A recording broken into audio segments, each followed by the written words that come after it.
So hello guys, welcome back to throttle tribe. तो आज मैं दोबारा से एक लॉन्ग टर्म ओनरशिप रिव्यू लेके आ चुका हूँ, just like my extreme 250R। तो आज अपन लोग बात करने वाले हैं इस ब्यूटीफुल KTM Duke 390 के बारे में। ये 2025 में ओनर से भी बात करेंगे कि उनकी बाइक को लेके क्या क्या एक्सपीरियंस रहा है। ऑल्सो अभी मैं जितना भी 2 दिन में टेस्ट किया हूँ, आई थिंक मुझे इतना मज़ा आएगा किसी बाइक में नहीं आया जितना इस पे आया है। तो उस बारे में भी सारे एक्सपीरियंस शेयर करूँगा। तो जल्दी से अपन टाइम वेस्ट किए बिना स्टार्ट करते हैं वीडियो। ओनर को बुलाने से पहले आपको ना बाइक का थोड़ा सा ओवरव्यू दे देता हूँ और ऐसे डिज़ाइन के थोड़े एलिमेंट्स यहाँ पे डिस्कस कर लेता हूँ। तो सबसे पहले तो यहाँ पे फ्रंट से आ जाते हैं। तो आप जैसे डिज़ाइन को देखोगे तो यू विल फील कि ये काफ़ी मतलब अग्रेसिव है एंड इसका डिज़ाइन काफ़ी हद तक आपको लगेगा कि ना अपने बड़े सिबलिंग 1290 ड्यूक आर से इंस्पायर्ड है। फॉर एग्जांपल इसका जो लो स्लंग LED हेडलैम्प है ये काफ़ी ज़्यादा रिजेंबल करता है उससे अपने बड़े सिबलिंग से। उसके बाद यहाँ पे आप अपने एक्सटेंडेड टैंक श्राउड्स देख लोगे और फिर मस्कुलर बीफी टैंक देख लो। तो ये सब मिल के ना बाइक को काफ़ी एक अच्छा और मस्कुलर लुक देता है। यहाँ पे चाहे स्टिकरिंग के ग्राफिक्स देख लीजिए या फिर ये जो यहाँ पे ऐसे काउल दिया गया है जो कि रेडिएटर को कवर करता है, ओवरऑल ये सब मिल के बाइक को काफ़ी एक अच्छा और बड़ा लुक देता है। उसके बाद यहाँ पे मैं पीछे से आ जाऊँ तो पीछे से अगर आप टेल को देख लोगे सो टेल लुक्स गुड। यहाँ पे पीछे में टेल में काफ़ी अच्छे से एक टी शेप्ड है, आपको चालू करके भी दिखा दे रहा हूँ।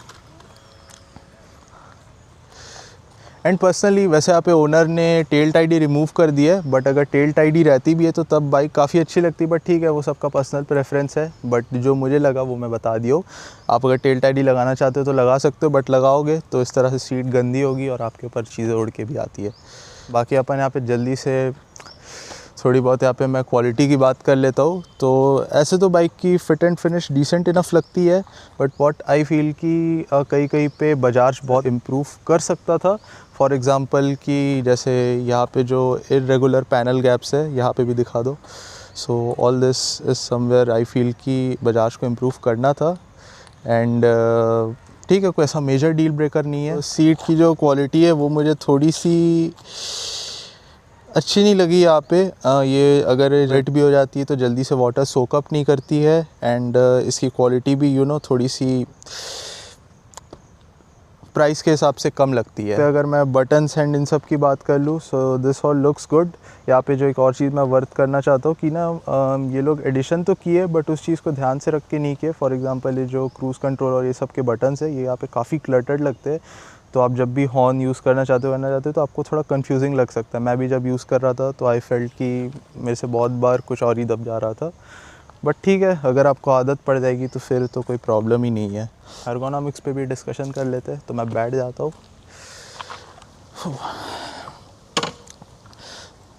तो बाइक पे सबसे पहले बैठते तो आपको एकदम फील होगा कि ना बाइक एक्चुअली काफ़ी छोटी और कॉम्पैक्ट सी है। Seat height is just like 800 mm। तो कोई भी अराउंड लाइक 5'6" का बंदा इसको आराम से यूज़ कर सकता है। एंड यहाँ पे हैंडल बार्स की बात कर लूँ सो ये अच्छे से एकदम वाइड है एंड इनको होल्ड करने कोई प्रॉब्लम नहीं होती है। तो आप जब भी ऐसे बैठते हो तो काफ़ी अच्छी स्पोर्टी पोजीशन आपको मिलती है। आप थोड़ा सा आगे झुक के बैठते हो, आपके फुट पेग्स रेयर सेट रहते हैं। तो और ये चीज़ मैं राइड करते हुए भी डिस्कस करूँगा। बट यू विल फील कि ना जो थोड़ा सा लाइक अबव 5'10" या 5'11" है उनके लिए ना ये एरिया थोड़ा सा क्रैम्प हो सकता है, जो कि लॉन्गर डिस्टेंसेस में एक प्रॉब्लम क्रिएट कर सकती है। बट ठीक है, आई विल ऑलवेज सजेस्ट कि आप एक टेस्ट ड्राइव लो और ख़ुद डिसाइड कर लो। फॉर इंस्टेंस मेरी भी हाइट 5 फुट 10 इंचेस है, तो आपको एक आइडिया पड़ जाएगा। उसके बाद यहाँ पे मैं अपने मैकेनिकल अंडरपिनिंग्स की भी बात कर लेता हूँ कि आपको यहाँ पे क्या क्या आता है। तो सबसे पहले तो इसमें आता है एक all new steel trellis frame, जो कि अब एक कॉम्पोजिट कास्ट एल्यूमिनियम फ्रेम के साथ यहाँ पे दिया गया है, जिसकी वजह से अब बाइक की हैंडलिंग ओवरऑल और अच्छी हो गई है। लाइक ड्यूक तो हमेशा से हैंडलिंग के नाम पे जानी जाती थी, but now bike feels more sharper and agile. और this is what like 168.38 kilos. अगर मैं आपको एक एग्जांपल दूँ सो एक्सट्रीम 250R का जो वेट है, despite it being a 250R, का वेट कुछ अराउंड 169 किलोस का है। तो यहाँ पे KTM वालों ने काफ़ी मतलब अच्छा वेट मैनेजमेंट किया है, जबकि इतना बड़ा इंजन बैठाने के बाद भी। सो अच्छी बात है। लाइटर फ्रंट डिस्क ब्रेक्स आते हैं तो जैसे कि आप देख सकते हैं यहाँ पे हॉलो वाले 320 mm का यूनिट है। इसकी परफॉर्मेंस कैसी है उस बारे में अपन चलाते हुए बात करेंगे। पीछे में आ जाओ तो 240 mm के डिस्क ब्रेक आपको मिल जाते हैं। उसके बाद अगर मैं बताना भूल गया तो आपको रियर में 2 पिस्टन कैलिपर के ब्रेक पैड्स मिल जाते हैं और सामने में आपके 4 पिस्टन कैलिपर ब्रेक पैड्स है, जो कि आपकी ओवरऑल लॉन्ग टर्म में ब्रेकिंग को इफेक्टिव रखता है। टायर्स की बात कर लूँ तो आपको यहाँ पे अपोलो H1 के टायर्स मिल जाते हैं। फ्रंट में आपको 110/70 सेक्शन के 17 इंचेस के टायर मिल जाते हैं। पीछे में यू गेट 150/60 सेक्शन के टायर्स। इनकी ग्रिप कैसी है वो भी मैं दोबारा चलाते हुए बात करूँगा, बट इन शॉर्ट ऐसे तो ये टायर्स ड्राई कंडीशंस में ठीक परफॉर्म करते हैं। अगर आप लोग ऐसे थोड़ी वेट कंडीशंस में रहते हो या पहाड़ में जहाँ पे अक्सर बारिश होती रहती है, आई वुड सजेस्ट कि ये टायर्स वहाँ पे इतने इफ़ेक्टिव नहीं रहते ग्रिप के मामले में, बट ठीक है, डिसेंट परफॉर्म करते हैं। सस्पेंशन की बात कर लूँ तो यहाँ पे आपको WP एपेक्स के सस्पेंशन मिल जाते हैं। पीछे में आपको 5 स्टेप एडजस्टेबल मिल जाता है, जो कि आप यहाँ से अपना सॉफ्ट और हार्ड कर सकते हो। फ्रंट में you get 10 step preload adjustment. इसमें आपको कंप्रेशन और रिबाउंड दोनों एडजस्ट कर सकते हो लेफ़्ट और राइट साइड से। तो ये ऐसे तो कैसा परफॉर्म करते हैं वो भी मैं अगेन चलाते हुए बात करूँगा ही, बट अगर आप लोग ये सब चीज़ों में नहीं भी घुसना चाहते हो ना, तो इसकी default setting is like good enough. तो उसमें आपको इतना दिमाग नहीं लगाना पड़ेगा कि इतनी क्या क्या सेटिंग दे दी गई है। उसके बाद यहाँ पे अपन फ़ीचर्स पे बात कर लेते हैं। तो बाइक पे बैठ जाता हूँ, फिर समझाना ज़्यादा इजी रहेगा। तो यहाँ पे TFT पे फोकस कर लो यार। तो 4.2 इंचेस का आपको यहाँ पे TFT डिस्प्ले मिल जाता है, काफ़ी अच्छा एनिमेशन के साथ आता है। यहाँ पे आपको साइड स्टैंड हटा लेते हैं, तो यहाँ पे आपको आपके किल स्विच बटन मिल जाते हैं। दोनों को बहुत अच्छे से यहाँ पे इनकॉर्पोरेट किया है, इसकी क्वालिटी अच्छी है। एंड यहाँ पे आपको राइड बाय वायर थ्रॉटल मिल जाता है। तो ये ओनर यूज़ करते हैं, उनको कैसा फ़ील हो रहा है इसके बारे में भी अपन बात करेंगे।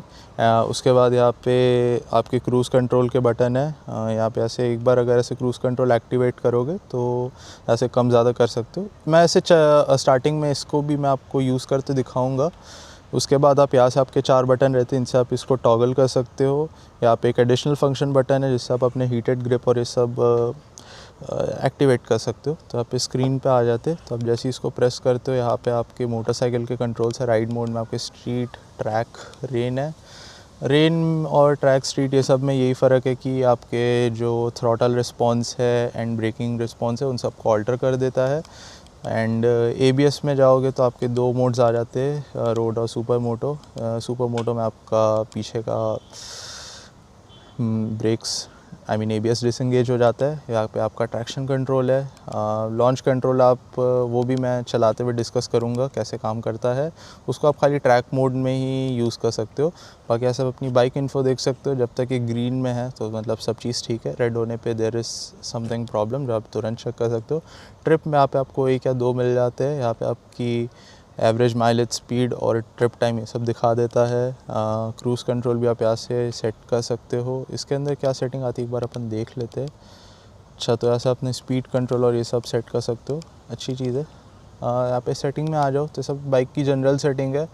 तो जो भी आप यहाँ पे नीचे में आपके फंक्शंस दिए हुए हैं वो सब को आप यहाँ से ऑल्टर कर सकते हो जो आपको ठीक लगे। एंड कस्टम स्विच की जैसे मैं बात कर रहा था वो यहाँ पे है। क्विक सेलेक्टर भी यहाँ से, इसमें क्या सेटिंग है, अच्छा ये सब ठीक कर सकते हो। कनेक्टिविटी है, फ़ोन कनेक्ट करोगे तो आप यहाँ पे डायरेक्शन देख सकते हो, कॉल अटेंड कर सकते हो, अच्छी चीज़ है। क्विक शिफ्टर यहाँ से आप अपनी बंद चालू कर सकते हो। तो इस तरह का TFT है। आई फील कि अगर यहाँ पे रॉयल इनफील्ड जैसा ये लोग अगर एक मैप यहाँ पे दे देते TFT में तो ज़्यादा अच्छा होता, गरीला 450 जैसा। बट ठीक है, मे बी KTM आगे अगर इम्प्रूव करना चाहे तो नोट्स ले सकता है। एंड ऑल्सो अगर मैं बताना भूल गया हूँ तो यहाँ पर आपको एडजस्टेबल लिवर्स आते हैं ब्रेक्स और क्लच दोनों में, तो इसको भी आप अपने आराम अनुसार एक्सचेंज कर सकते हो। उसके बाद अब यहाँ पे मैं जल्दी से इंजन पे आ जाता हूँ कि इंजन क्या पावर प्रोड्यूस करती है। तो 2025 में भी वही लास्ट ईयर जैसे सेम इंजन आता है, LC4C है, 398.63 cc का है। पावर फिगर्स की बात कर लूँ तो ये प्रोड्यूस करता है कुछ 45.3 bhp एंड 39 Nm का टॉर्क। सो कैसे परफॉर्म करता है, क्या लाइक अर्लियर जनरेशन से कुछ इम्प्रूवमेंट है या नहीं, ये भी अपन चलाते हुए बात करेंगे। चलिए की बातें तब करेंगे।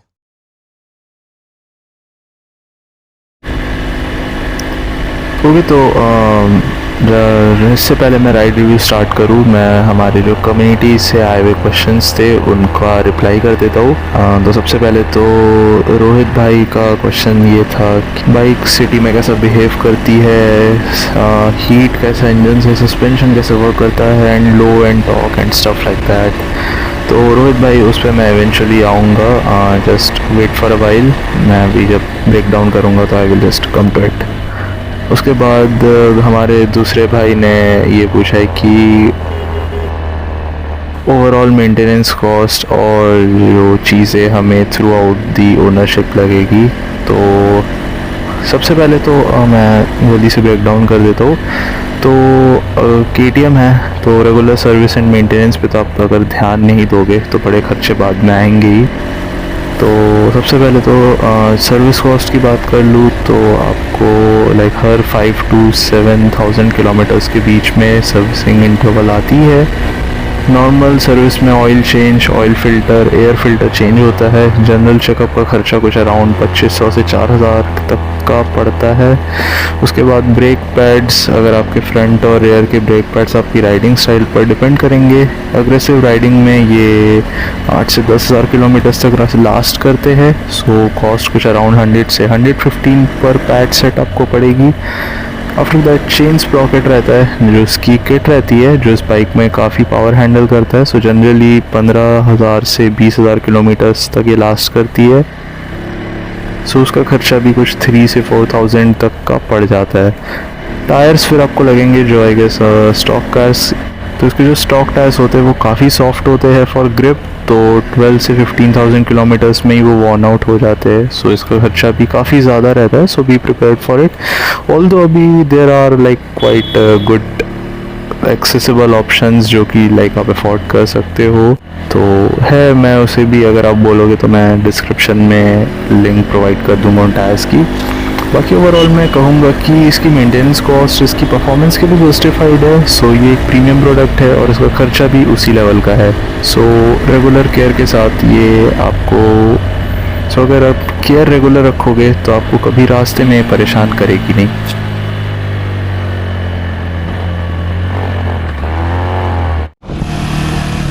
ओके, एंड इस पर अब बैठते ही जो सबसे पहले ही यू विल फील कि this bike is actually very small and compact. So as you will sit, आपको पूरी बाइक आपके नीचे ही ख़त्म होते दिख जाएगी। तो एकदम आपका स्पीडोमीटर सब एकदम आपके जस्ट बिलो रहता है।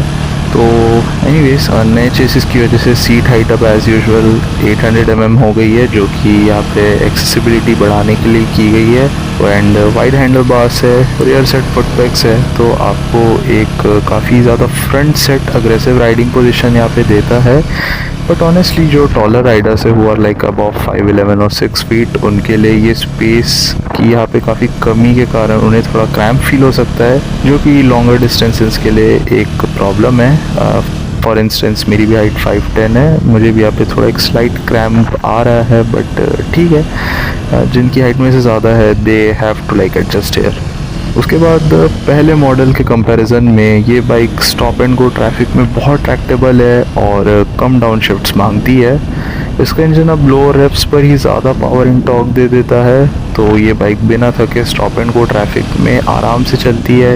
एंड एज इसका क्लच पुल भी काफ़ी सॉफ्ट है एंड मतलब एक अच्छी जगह पे प्लेस्ड है। इसकी बाइट भी इतनी मतलब एंड इसकी बाइट भी अच्छी पोजीशनिंग पे है, सो यूज़ करने में कोई प्रॉब्लम नहीं होती है।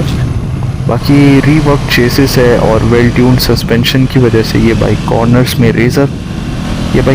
में रेज़र शार्प प्रिसिजन से ग्लाइड करती है। ये स्टीयरिंग इनपुट्स को फ्लॉलेस एक्यूरेसी के साथ रिस्पॉन्ड करती है। सो स्टॉक सेटिंग में भी सस्पेंशन वेल डैम्प्ड और प्लान्ड फील होता है। और आई फील कि जो स्टॉक सेटिंग में सस्पेंशन की डैम्पिंग ठीक है, बट आपको थोड़ा बहुत एडजस्ट करना पड़ेगा, otherwise it is too soft. अगर आप अपने साथ कोई पिजन बैठाते हो जो थोड़ा ज़्यादा भारी है, तो उसके साथ ये चीज़ थोड़ी ज़्यादा प्रॉब्लमेटिक हो सकती है, तो उसमें बाइक थोड़ी ज़्यादा दब जाएगी, otherwise it's all fine. And also मुझे यहाँ पे सबसे अच्छी बात ये लगी कि ना कम स्पीड्स पे अभी डाउन शिफ्ट्स काफ़ी कम मांगती है। तो आपको अगर ज़्यादा गियर शिफ्ट्स करने का मन नहीं कर रहा है ना, तो वहाँ पे भी बाइक बहुत अच्छे से वेप हो जाती है। ऑल्सो इसकी शार्प हैंडलिंग की वजह से ट्रैफिक में फ़िल्टर करना काफ़ी आसान हो गया है। तो अब अपन थोड़े से खुले रोड में आ गए, तो यहाँ पे थोड़ा भगा के देख लेते हैं। तो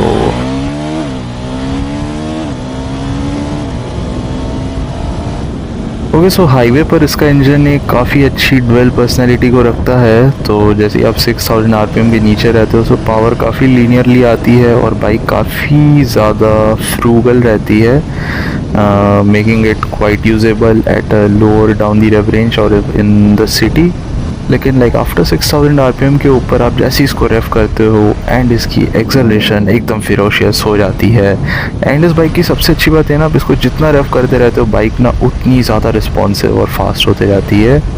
आई मीन नॉट लाइक कि मतलब सारी बाइक ऐसी ही काम करती है, but you just get the point. Also triple digits की स्पीड ये ऑल डे लॉन्ग रख सकती है। It's like the engine is aggressive and highly compressible, but despite that it still feels relaxed even above 130 and 140. And surprisingly this bike is enough capable of maintaining the higher paces with bigger capacity bikes without breaking a sweat. The only down side जिसके बारे में मैं हमारी community ने भी पूछा था वो थी कि वाइब्रेशंस कैसे। So throughout the rev range present है और आप इन्हें टैंक, सीट और सबसे ज़्यादा पेग्स और हैंडल बार्स पर फील करोगे, लेकिन हाईवे स्पीड्स पर ये उतने ज़्यादा इंट्रूसिव नहीं लगते हैं।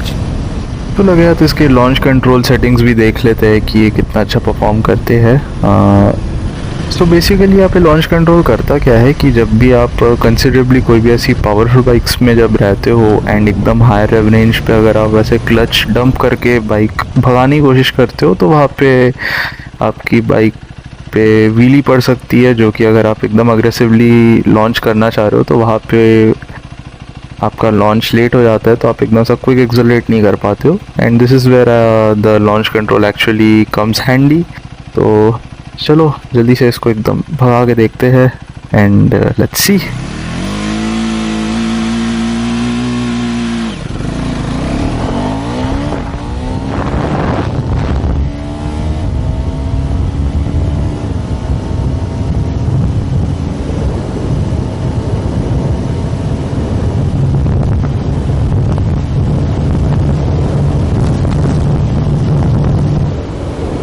I have to say कि like the quick shifter actually works well and like the bike actually has a very good acceleration, तो मतलब फन तो अभी भी आता है।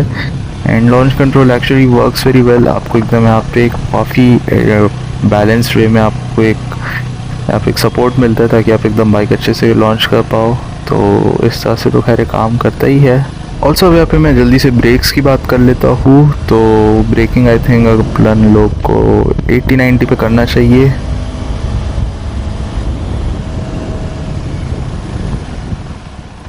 एक बार अपन थोड़ा और ट्राई मार के देख लेते हैं फॉर एश्योरिटी।